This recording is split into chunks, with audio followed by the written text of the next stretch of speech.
বিগত 24 ঘন্টায় মেঘলা আবহাওয়া, কোথাও হালকা ঝিরঝিরে বৃষ্টি, তার সাথে একটু হাওয়ার হাত ধরে কিন্তু জনমানসের স্বস্তি ফিরে এসেছে। বিভিন্ন এলাকাতে তাপমাত্রা অনেকটা কমে গেছে এবং এখনও কিন্তু বেশ খানিকটা মনোরম আবহাওয়া মজুত রয়েছে আজ সকালেও। প্রিয় দর্শক, আজ হলো এপ্রিলের 9 তারিখ, মঙ্গলবার, সাল 2024।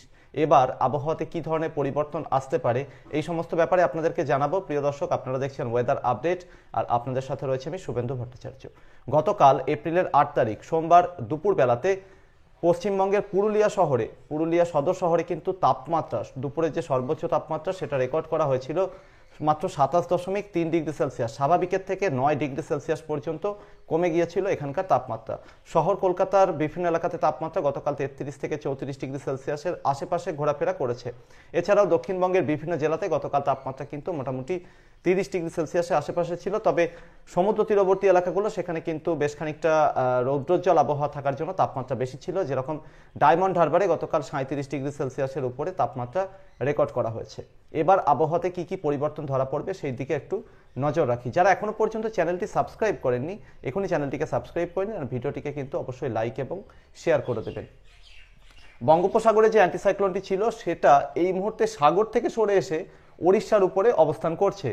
এদিকে উত্তরপ্রদেশের দিক থেকে খানিকটা উত্তর পশ্চিমের হাওয়া কিন্তু আজ ঢোকার সম্ভাবনা রয়েছে ঝাড়খণ্ড, বিহারের এবং উত্তরবঙ্গের বিভিন্ন এলাকাতে, উত্তর বাংলাদেশের বিভিন্ন এলাকাতে। দক্ষিণবঙ্গের বিভিন্ন এলাকাতে কিন্তু বাতাসে ইনস্টেবিলিটি বা অস্থিরতা আজও মজুত রয়েছে এবং দুপুর পর্যন্ত এই অস্থিরতা মজুত থাকতে পারে। এদিকে এই মুহূর্তে একটি পশ্চিমী ঝঞ্ঝা জম্মু কাশ্মীর, লাদাখ থেকে বেশ খানিকটা উত্তর পশ্চিমে তুর্কমেনিস্তান, উজবেকিস্তান সংলগ্ন আশেপাশের এলাকার উপরে অবস্থান করছে এবং সেই পশ্চিমী ঝঞ্ঝাটি ধীরে ধীরে কিন্তু লাদাখ, জম্মু কাশ্মীর এই সমস্ত এলাকার দিকে মোটামুটি 48 ঘন্টা পরে সরে আসার সম্ভাবনা রয়েছে।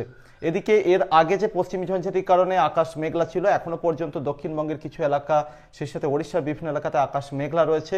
তো সেই পশ্চিমী ঝঞ্ঝাটি কিন্তু এবার ধীরে ধীরে পূর্বের দিকে এগিয়ে চলেছে, অরুণাচল হয়ে দক্ষিণ পূর্ব চীনের দিকে এগিয়ে চলেছে। ফলে দক্ষিণবঙ্গের বিভিন্ন জেলাতে কিন্তু সার্বিকভাবে আজ আবহাওয়াতে উন্নতি চোখে পড়বে। একটু বেলার দিক থেকে যেটুকু মেঘ আছে সেটা কেটে যাওয়ার সম্ভাবনা এবং ওড়িশার কিছু কিছু এলাকাতে আজ বৃষ্টি হতে পারে। সম্বলপুর, সেই সাথে সোনপুর, রামপুর, সুন্দরগড়, অন্যদিকে বরগুড়, এই সমস্ত এলাকাগুলোতে কিন্তু আজ বজ্রবিদ্যুৎ সহ ঝড় বৃষ্টির সম্ভাবনা থাকছে।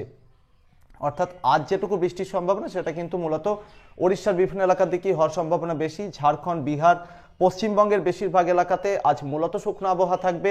দক্ষিণবঙ্গের জেলাগুলোতে কোথাও আংশিক মেঘাচ্ছন্ন, কোথাও একটু রৌদ্রোজ্জ্বল আবহাওয়া, এই ধরনের পরিস্থিতি চোখে পড়তে পারে। উত্তরবঙ্গের বিভিন্ন জেলাতে মূলত পরিষ্কার আকাশ, কোথাও একটু আংশিক মেঘাচ্ছন্ন আকাশ চোখে পড়তে পারে। উত্তর বাংলাদেশের বিভিন্ন এলাকাতে প্রধানত পরিষ্কার আকাশ, সেই সাথে পূর্ব বাংলাদেশের দিকটাতে এবং দক্ষিণ বাংলাদেশের দিকটাতে আংশিক মেঘাচ্ছন্ন আকাশ, কোথাও আবার একটু রৌদ্রোজ্জ্বল আবহাওয়া চোখে পড়তে পারে। ত্রিপুরা এবং আসামের বিভিন্ন এলাকাতেও আংশিক মেঘাচ্ছন্ন আকাশ, কোথাও আবার একটু রৌদ্রোজ্জ্বল আবহাওয়া চোখে পড়তে পারে। তবে ওভারঅল বেশিরভাগ এলাকাতে কিন্তু আজ প্রধানত শুকনো আবহাওয়া চলবে। বৃষ্টির সেরকম সম্ভাবনা নেই বললেই চলে, তবে কোথাও কোথাও সামান্য ছিটেফোঁটা বৃষ্টি পুরোপুরি রুল আউট করা যাচ্ছে না। ম্যাক্সিমাম ঝড় বৃষ্টি আজ ওড়িশাতেই হওয়ার সম্ভাবনা বেশি থাকছে। যে ইনস্টেবিলিটি ওড়িশার বিভিন্ন এলাকা এবং পার্শ্ববর্তী এলাকায় মজুত রয়েছে, এই ইনস্টেবিলিটি কিন্তু ধীরে ধীরে মধ্য ভারতের দিকে সরে আসবে আগামী কয়েকটা দিনে। ফলে মধ্যপ্রদেশের বিভিন্ন এলাকা, পার্শ্ববর্তী ছত্তিশগড়, কখনো কখনো ওড়িশার বিভিন্ন এলাকা, এই এলাকাগুলোতে আগামী 4-5 দিনে বজ্রবিদ্যুৎ সহ ঝড় বৃষ্টি চলার মতো পরিস্থিতি থাকবে। শিলাবৃষ্টির আশঙ্কা থাকবে, ঝোড়ো হাওয়া, প্রবল বজ্রবিদ্যুতের আশঙ্কা থাকবে। এদিকে বঙ্গোপসাগরে যে অ্যান্টিসাইক্লোনটি ওড়িশার দিকে সরে এসেছে, আগামী 24 ঘন্টার মধ্যেই সেটা আবার নিজের স্থানে ফিরে যাবে, অর্থাৎ বঙ্গোপসাগরে ফিরে যাবে এবং পরবর্তী সময় ধীরে ধীরে প্রচুর পরিমাণে আর্দ্রতাপূর্ণ হাওয়া কিন্তু পশ্চিমবঙ্গ, বাংলাদেশ, ত্রিপুরা, আসামের দিকে ঢোকানোর সে চেষ্টা করবে। তবে সেই সময় পশ্চিমের হাওয়া কতটা প্রভাব থাকবে তার উপরে কিন্তু এই আর্দ্রতা ঢোকার পরিমাণ নির্ভর করবে। এবার ধীরে ধীরে যে আবহাওয়াতে পরিবর্তন আসার সম্ভাবনা, আগামীকাল কি হতে পারে, এই পশ্চিমের হাওয়া সেটা কিন্তু আরও একটু গতি বাড়াতে পারে। ফলে যেটুকু আংশিক মেঘাচ্ছন্ন আকাশ, আজ মেঘ কোথাও কোথাও চোখে পড়ছে ওড়িশা বাদে বিভিন্ন এলাকাতে, সেই এলাকাগুলোতে কিন্তু আবহাওয়া মোটামুটি রোদ ঝলমলে হয়ে যাওয়ার সম্ভাবনা এবং পরিষ্কার আবহাওয়া থাকার সম্ভাবনা বেশি। আগামীকাল এপ্রিলের 10 তারিখেও ঝাড়খণ্ড, বিহার, পশ্চিমবঙ্গের বেশিরভাগ এলাকা, সেই সাথে বাংলাদেশ, ত্রিপুরা, আসামের বেশিরভাগ এলাকাতে প্রধানত শুকনো আবহাওয়া চলার সম্ভাবনা অত্যন্ত বেশি। বৃষ্টির সম্ভাবনা অনেকটা কম বলেই চলে। শুধুমাত্র সিকিম এবং লাগোয়া দার্জিলিং, কালিম্পংয়ের কোথাও কোথাও আগামীকাল সামান্য একটু বৃষ্টি হতে পারে। তবে এই সময়ের মধ্যে আজ এবং আগামীকাল কিন্তু গতকালকের তুলনায় ধীরে ধীরে তাপমাত্রা বাড়বে। আজ বিভিন্ন এলাকাতে বেশ খানিকটা গরম অনুভূত হতে পারে, আগামীকাল কিন্তু এই গরমের তীব্রতা আরও বাড়বে, কারণ পশ্চিমের গরম হাওয়া ঢুকে পড়বে আর তার সাথে বঙ্গোপসাগরের আর্দ্রতার প্রভাবও থেকে যাবে। এপ্রিলের মোটামুটি 11 তারিখ অর্থাৎ আগামী পরশু দিন কিন্তু আবহাওয়াতে বেশ খানিকটা পরিবর্তন এসে যাওয়ার সম্ভাবনা। যেরকমটা বলছিলাম, পাহাড়ের দিকে 48 ঘন্টা পরেই কিন্তু পশ্চিমী ঝঞ্ঝা এসে যাবে। তো সেই ওয়েদার সিস্টেমটার প্রভাবে কিন্তু ধীরে ধীরে পূর্ব ভারতের দিকে মেঘ ঢুকতে থাকবে। 11 এপ্রিল অনুমান করছি যে ঝাড়খণ্ড, বিহার, গাঙ্গেয় দক্ষিণবঙ্গ, উত্তরবঙ্গ এবং পরবর্তী সময়ে বাংলাদেশ, ত্রিপুরা, আসামের বিভিন্ন এলাকাতে আকাশ পুরোপুরিভাবে মেঘে ঢেকে যেতে পারে আরও একবার, এবং ছিটে ফোঁটা বা হালকা বৃষ্টির সম্ভাবনা বিভিন্ন এলাকাতে তৈরি হবে। বিহার, ঝাড়খণ্ড, গাঙ্গেয় দক্ষিণবঙ্গ, উত্তরবঙ্গ, বাংলাদেশ, ত্রিপুরা, আসামের বিভিন্ন এলাকাতে কিন্তু হালকা ঝিরঝিরে বৃষ্টি, কোথাও একটু মাঝারি ধরনের বৃষ্টি হওয়ার মতো পরিস্থিতি তৈরি হতে পারে এপ্রিলের মোটামুটি 11 তারিখ নাগাদ।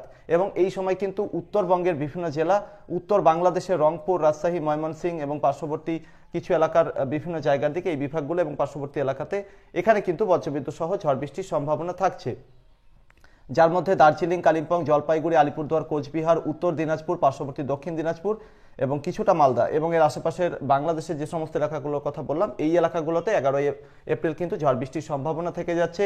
বজ্রবিদ্যুৎ সহ ঝড় বৃষ্টি হতে পারে, তাই সতর্কতা বা সাবধানতা নেওয়ার প্রয়োজন রয়েছে। শিলাবৃষ্টিও কিন্তু কোথাও কোথাও হতেও পারে। বাকি দক্ষিণবঙ্গের বিভিন্ন এলাকা, ঝাড়খণ্ড এবং ওড়িশার বিভিন্ন এলাকা, বাংলাদেশের বাকি এলাকাগুলো, ত্রিপুরা, আসাম, বিহারের বিভিন্ন এলাকাতে কিন্তু মেঘলা আবহাওয়ার সঙ্গে প্রধানত ঝিরঝিরে বৃষ্টি কোথাও কোথাও কিছুক্ষণের জন্য চলার সম্ভাবনা তৈরি হতে পারে।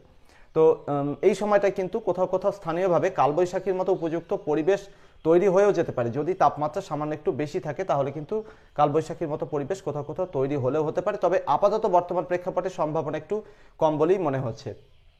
12 এপ্রিল গিয়ে কি হতে পারে? 12 এপ্রিল এই সমস্ত অ্যাক্টিভিটি খানিকটা বাংলাদেশের পূর্ব প্রান্ত, ত্রিপুরা, আসামের দিকে সরতে পারে এবং এই সময়টা কিন্তু বিহার, ঝাড়খণ্ড এবং পার্শ্ববর্তী গাঙ্গেয় দক্ষিণবঙ্গ, উত্তরবঙ্গের আবহাওয়াতে কিছুটা উন্নতি চোখে পড়তে পারে এপ্রিলের 12 তারিখ নাগাদ। বর্তমান প্রেক্ষাপটে কিন্তু এরকমই অনুমান রয়েছে। তো পরবর্তী সময় ধীরে ধীরে 13 এবং 14 এপ্রিল যত সময় যাবে আবহাওয়াতে উন্নতি চোখে পড়বে। পশ্চিম দিক থেকে গরম হাওয়ার গতি লাগাতার বাড়তে থাকবে এবং ধীরে ধীরে গরমও কিন্তু বাড়তে থাকবে। তবে এই যে হাওয়া নেমে আসবে সেটা কিন্তু মূলত নামবে উত্তরপ্রদেশ এবং পার্শ্ববর্তী আশেপাশে হরিয়ানা, এই সমস্ত এলাকার দিক থেকে, এবং সেই হাওয়াতে কিন্তু অতটা বেশিও যে তাপমাত্রা থাকবে সেটাও কিন্তু নয়। তবে স্থলভাগের উপর দিয়ে যাওয়ার সময় তখন সেই হাওয়া কিন্তু অতিরিক্ত পরিমাণে গরম হয়ে যাবে, কারণ এই এলাকাগুলোতে কিন্তু সেভাবে অ্যাক্টিভিটি হবে না। তো সেই হাওয়া ঝাড়খণ্ড, বিহার, গাঙ্গেয় দক্ষিণবঙ্গ, উত্তরবঙ্গ, বাংলাদেশের দিকে প্রবেশ করার সময় কিন্তু মোটামুটি এপ্রিলের 13 বা 14 তারিখ থেকে লাগাতার তাপমাত্রাকে বৃদ্ধি করাতে থাকবে, অর্থাৎ তাপমাত্রা ধাপে ধাপে বাড়বে এবং মোটামুটি এপ্রিলের 15 বা 16 তারিখে কিন্তু আবার মোটামুটি হিট ওয়েভ বা তাপপ্রবাহের মতো পরিস্থিতি দক্ষিণবঙ্গের বিভিন্ন জেলা এবং পার্শ্ববর্তী বিভিন্ন এলাকাতে তৈরি হয়ে যেতে পারে, এরকমই কিন্তু আশঙ্কা রয়েছে।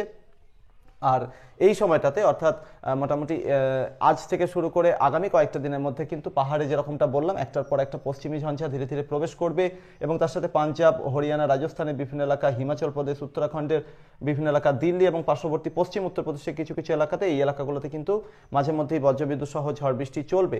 ফলে এই দিকের বিভিন্ন এলাকা অর্থাৎ রাজস্থান, গুজরাট, পার্শ্ববর্তী আশেপাশের মধ্যপ্রদেশের কিছু এলাকা, এই দিকে কিন্তু তাপমাত্রা খুব সহজে আপাতত বৃদ্ধির সম্ভাবনা কম।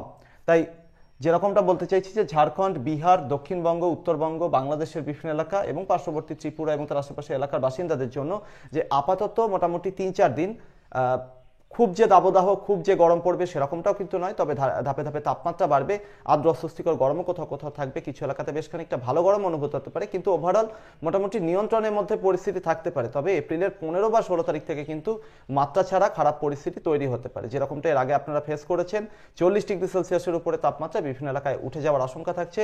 পরবর্তী সময় যেটা আশঙ্কা রয়েছে যে মোটামুটি 18 বা 19 তারিখে গিয়ে কিন্তু ত্রিপুরা, তার সাথে আসামের বিভিন্ন এলাকা, সেই সাথে বাংলাদেশের পূর্ব প্রান্তের দিকটা এবং দক্ষিণ বাংলাদেশের কিছু এলাকা, মধ্য বাংলাদেশের রাজধানী ঢাকা সহ আশেপাশে কিছু এলাকা, এই সময় একটা এই দিকটাতে কিন্তু মোটামুটি এপ্রিলের 18 বা 19 তারিখ এই সময়টাতে বজ্রবিদ্যুৎ সহ প্রবল ঝড় বৃষ্টি হতে পারে। অন্যদিকে দক্ষিণবঙ্গ, উত্তরবঙ্গ, তার সাথে বিহার, ঝাড়খণ্ডের বিভিন্ন এলাকাতে প্রবল তাপপ্রবাহ কিন্তু থাবা বসাতে পারে এবং যেটা আশঙ্কা করছি যে এই যে তাপপ্রবাহ মোটামুটি 15 বা 16 এপ্রিল থেকে শুরু হবে দক্ষিণবঙ্গ, ঝাড়খণ্ড, উত্তরবঙ্গ, বিহার এবং তার আশেপাশের বিভিন্ন এলাকার দিকে, সেই হিটওয়েভ বা তাপপ্রবাহ কিন্তু মোটামুটি এপ্রিলের শেষ পর্যন্ত কন্টিনিউ করতে পারে।